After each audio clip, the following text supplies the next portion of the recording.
It's Tuesday morning for markets. I'm Yahoo Finance Executive Editor Brian Sozzi, coming to you from Yahoo Finance HQ in New York City. Before I welcome on my special guest for today and fire off hot takes on this Google 100-year bond sale and stale Coca-Cola earnings report, I can't stop thinking about my chat last night with Chipotle CEO Scott Boatwright. Scott taking heavy fire on social media for comments people thought he made on last week's earnings call about raising prices on higher income diners.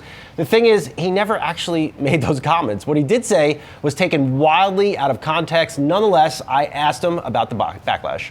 60% of our consumers' average household income is over $100,000 a year, and they're still spending in this tough economy. So we're going to lean into those consumers with brand innovation, menu innovation, and really give them more compelling reasons to come in.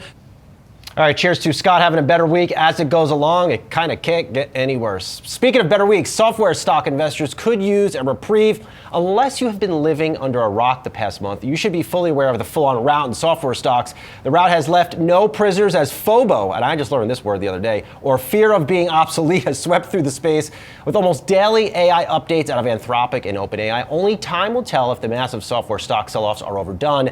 But this much we can say, it's an exciting time to be in tech as billions get spent to build out America's AI infrastructure.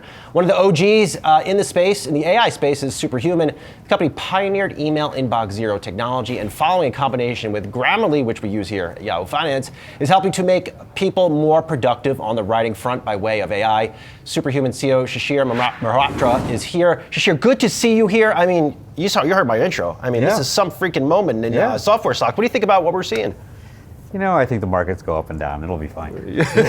Like, what is, before we get into like what you're working on, what should an investor be looking for in some of these software companies? How do they know if they're durable? You know, I think, I've watched these cycles as mobile, as cloud, and so on. You know, I think you want to see which companies are adapting to it. So I think it's important that the companies that stick their heads in the sand are going to be sunk. But I think a lot of the companies that are being punished right now are actually reacting fine, and they're going to be just fine. Do you see them reinventing themselves? I think so. Yeah. Talk to us about what you're working on at Grammarly. Yeah, so Grammarly, people are unfamiliar. We're one of the world's most popular communication assistants, about 40 million daily active users, do over $700 million in revenue. I think it's one of the world's best kept secrets. I didn't even realize it was that big now. Yeah, it's a much bigger business than people think. Yeah. But actually the thing people most misunderstand about it is they think it's about grammar, which is a totally reasonable assumption. Right? But actually the thing that Grammarly does is it's the OG AI assistant. It's an assistant that works right next to you. We see 1 million unique surfaces a day. So every desktop app, web app, and mobile app, we can observe what you're doing. We can annotate it in a way that's unobtrusive to you and make changes on your behalf. Right now, we only do that for grammar, and the big change is we're about to do it for everything. So anybody can run agents just like Grammarly on that same platform. How will that change the user experience? Yeah, so maybe a simple example. Let's say I'm a salesperson, I'm writing an email to a customer today. Grammarly feels like you have your high school grammar teacher sitting on your shoulder for your red and blue marker, marking everything up. Now it's going to feel like you have all these other agents sitting with you too. So it could be your sales coach saying, hey, you're about to recommend the wrong product. It could be your support person saying, hey, this person had an outage yesterday, you should acknowledge that. It could just be your electronic or your digital assistant saying, you said you're going to meet tomorrow at 7 p.m., but you have your daughter's recital then. And all of them can help you the same way that we've been helping millions of people with grammar. We're now going to be able to help millions of people with everything else that they do as well. As someone that is working on, this is amazing technology. Do you fear the next update out of Anthropic? I mean, we're huge customers. Customer of Anthropic. Oh yeah, we customer of Anthropic, OpenAI. We do over 100 billion LLM calls a week. If you just judge us as an AI property, we're probably one of the biggest in the world. But we do it in a way that brings it right to the user, so you don't think about it. Do you worry about them making a product like yours obsolete? I don't think so. I mean, what we do is a little bit different in terms of bringing AI directly into people's surfaces. I think they work a lot on models. They work a lot on what we call the chat interfaces. But if you think about the main metaphors in AI, there's a lot of people focused on chat. We want to talk to an AI bot. There's a lot of focused on what we call do, which is task automation. We work on something we call assist. So if like the stat I gave you, 100 billion LM calls a week across 40 million people, that means for an average Grammarly user, we do a few thousand AI calls a day. So, if you were a really good ChatGPT user, a really good Claude user, maybe you could do a dozen in a day, but we do it every time you type a character, you open a new doc, you open a new application, we're calling all the AI systems on your behalf. And I think at that scale and that level of integration, it's just a very different paradigm for how to think about AI. What about Superhuman? Now, these businesses were combined. What's the next generation of a Superhuman? Yeah, so we brought together 4 different products. So the original Superhuman product is what we now call Superhuman Mail, Grammarly. My old product called Coda, and the new product we call Go. Go is the platform layer of Grammarly, the thing that lets anybody build agents that look like Grammarly. So we brought all 4 together, and then we decided to change the corporate name, and we had lots of ideas for what to do it. We decided to pluck the one out from Sounds cool. No offense to Grammarly. I mean, Superhuman sounds Well, cool. I think that it sounds cool. That's obviously a starting point. That was it. Gotta sound cool. Gotta sound cool. It's broad, which I think is really important, so you can cover lots of things. But actually, the thing we love about it is the word human. Because if you think about most people working on AI are really worried about, they're out there trying to replace humans. We have the opposite viewpoint. Grammarly has always been the product that we work with you, but at the end of the day, you write the article, you submit the blog post, you're the one who submits the essay. We're there to assist you. So I like to say we spent the last 16 years turning people into super writers, and now we can spend the next few decades turning people into superhumans. How much of a job taker do you think AI will be? I mean, I don't view it as a job taker. I view it as a job expander. So in my mind, we're about to give everybody 100 new employees. And I think what's about to happen is we're going to teach everybody management skills. And I think that is massively. So I'm managing these 100 agents. You're managing these 100 agents. And I think it's, for every generation of technology, we sometimes forget what happens when you get scale like that. And I think a lot of people look at it as job takers, but I think they are underestimating humans. I think we have lots of things to go do. If a human is the human to the human that is out there watching this, how could they prepare for this wave of AI? How do they get trained up for this? I mean, definitely use all the tools. I mean, I think being up to date with every tool that's coming out, it's kind of like, imagine being in the world where spreadsheets were coming out. There were the people who stuck their heads in the sand and said, we're going to stick with calculators, and the people who said, we're going to learn spreadsheets. I think it's similar. You better know how to do it, and it's going to be very important. But I also think it's going to change the way we think about running our businesses. And I think the analogy of employee to manager is a good analogy. It's closer to what jobs are going to feel like. You recently joined the Walmart Bar, a company we know very well. They won our 2024 Company of the Year award. New CEO for them, John Furrier, just crossed that $1 trillion market cap because of you. No, well, we both joined the same day. Yep. $1 trillion market cap that day. It was a fun board meeting that way. What has been amazing about them is their transformation. How important will technology be to them over the next decade as John tries to put his stamp on this business? I got to say, I just went through my first board meeting there, and it felt like a tech company board meeting. It was demo after demo after demo. And I think the unique thing about Walmart is they apply technology in real business problems, and they can immediately see such scaled impact because they have such enormous scale. And so everything, it's vision, generative AI, and I was watching how everything from watching what people put in shopping carts to making sure the right fridges are updated. Mm-hmm. And it just, the scale of every little investment they make has such immediate impact, and they've done a fantastic job of it. How do your input, like what type of input do you provide to a team like that? Oh boy, I hope I provide helpful input. Well, I'm sure you do. I mean, YouTube, Spotify board, now you're in Walmart. You know what you're doing. I think my role is mostly to help make sure they figure out the right positioning for the future. To be honest, I think they're on the right track. So I think they're doing okay. I think they're doing just fine. But the world is changing. I mean, the world of commerce is changing. The world of shopping is changing. I think the idea of having an AI agent that helps you in your shopping experience or brings it into the rest of your experience, I think it's pretty different than what people expect. Two fun ones, because that's how we roll here at Yahoo Finance. First, are you at inbox zero? I am. And how could someone not, besides signing up for Superhuman, what's like their best email managing hack that you can offer them? Well, I mean, that is obviously the right.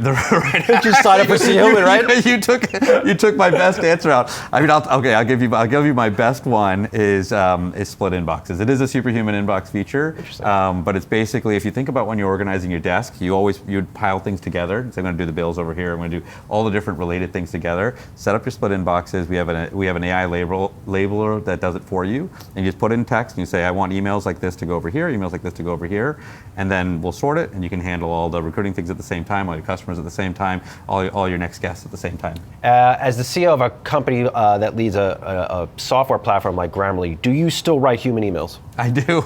Yeah, I absolutely do. A lot of them get auto-drafted for me, but I then come through and make sure they're mine. But it's still, I mean, it's critically important, especially in your role, to have that human touch, right? For sure, yeah. I mean, I think it learns. I mean, I think the Superhuman mail product learns very quickly what your tone is like. But then, you want to make sure it's actually yours. Well, good luck on everything you're working on. Look forward to staying in touch. I love the predictions you put out on X. I mean, you think we're in an AI bubble? I think we're in an I AI love bubble. those. But I think bubbles are a good thing. That's the article. Yeah. Well, that's good stuff. Keep those predictions coming. I very much like to see them. Shishir, we'll talk to you soon. Appreciate it. Thank you. Thank you so much. All right, I'm just getting warmed up today, friends. My man Eric Jackson, aka the leader of the meme stock army, joins me next. Interested in what big calls Eric is working on next and why.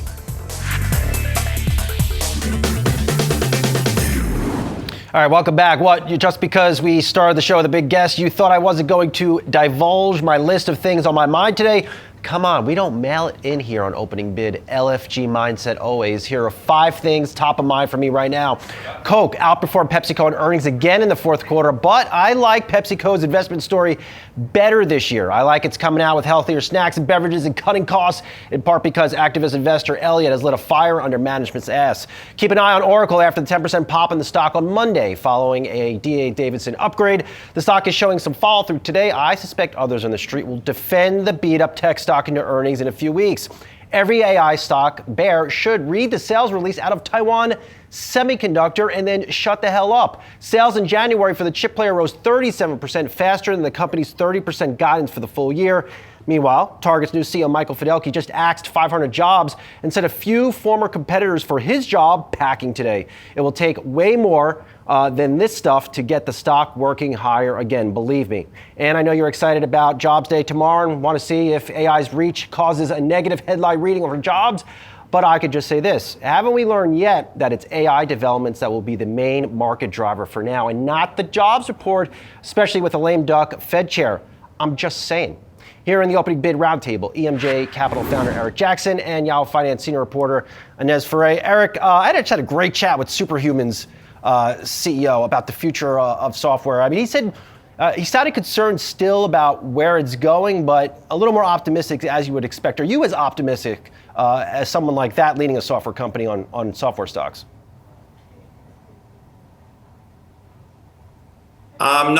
I'm very bullish about AI, Brian. I'm LFG on AI all day, but I'm not LFG when it comes to the legacy software stocks. I mean, I think the moves that we've seen in the last week are real. They are a repricing, and anybody who thinks like they're lining up to kind of jump back in for a V-shaped recovery in software stocks multiples, you're going to do it without me. I think the JOLTS data last week, the pullback from hiring, perfectly goes with the decline in the multiple in these software names. And it's basically productivity per employee is shooting up. There's not the same need to hire as we once thought, and that's a game changer for names like Salesforce. Salesforce has basically been a bond for like the last almost 30 years. Like you could just always count on their per seat pricing going up and expansion as far as the eye can see. And that's changed. The terminal value on all these legacy software names have changed. It's going to be the AI names coming up, building from the ground up with the AI tools that are going to attract the new investment dollars. Eric, I don't want to sound like a jerk on this front, but should investors just view the very future of a company like Salesforce, Workday, and ServiceNow? Are they in limbo because of what you're seeing coming out of the likes of an Anthropic or an OpenAI? Yeah, I mean, from my perspective, absolutely, they're in limbo and they're no touch in terms of investment. Like the best I think they can hope for is to slow the melting ice cube. And so they will wave hands and they will talk about how they are going to incorporate AI to become more productive themselves as a business. But their whole fundamental reason for existence, it was built in an era pre-AI. And therefore, like that business model is under assault from AI. You're just able to be a lot more productive today. Like for example, I'm growing, EMJX, which is going to be my second generation, version of a crypto treasury with hedging and a risk intelligence framework. I've got a core group of probably a dozen engineers, and I want to build $1 billion business. In the past, it would have been preposterous to imagine building that size business with that size team. You would have had to, envision adding hundreds of engineers, hundreds of, product people, and so forth. And the game has changed. It is actually feasible now, and therefore, that's just one small company. Now multiply that across the U.S. economy, the global economy, and it's shocking how much more productive we're going to be. And so therefore, how much fewer jobs we'll need, how much fewer of the legacy software tools and seats we'll need. Inez, while we're trying to figure out where there might be some form of short-term bottom in software stocks, at least we can say Bitcoin has stabilized a bit for now. For now, it has stabilized a bit. You have Compass Point that just came out with a note saying that you may be nearing a bottom, but they also are saying that you could see a leg lower. I mean, that's right now what the conundrum is on Wall Street about where Bitcoin is going to go, because you have bullish calls from Bernstein, for example, still saying that 150 by year end. But you do have Wall Street that is saying, look, we did see this leg lower. We saw a big rebound last Friday, but you could see prices going down as far down as into the 50s. And you've got some that are saying that you won't see a bottom until the summertime. So there is some caution out there among some strategists about where prices are going. And as we're going to get a great read when we have Robinhood earnings coming up, we have Coinbase earnings coming up this week. These stocks have been hammered. And they really all had a great run up last year, in part because of this belief in crypto. I'm just unsure how these fourth quarter results are going to look. And then more important perhaps than that, how do these companies guide for the first quarter with crypto well off the highs?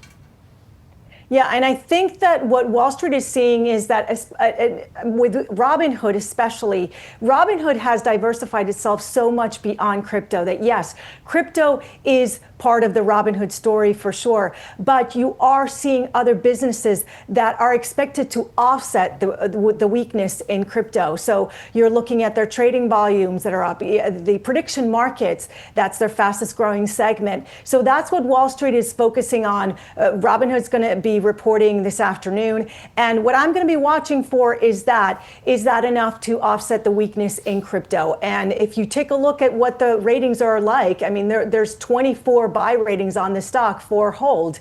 And so we have seen weakness with the stock recently, but watch out because there's an expectation that their other businesses are going to hold up the float here. Eric, you think what we have seen in Bitcoin the past 5 days, that's just a dead cat bounce?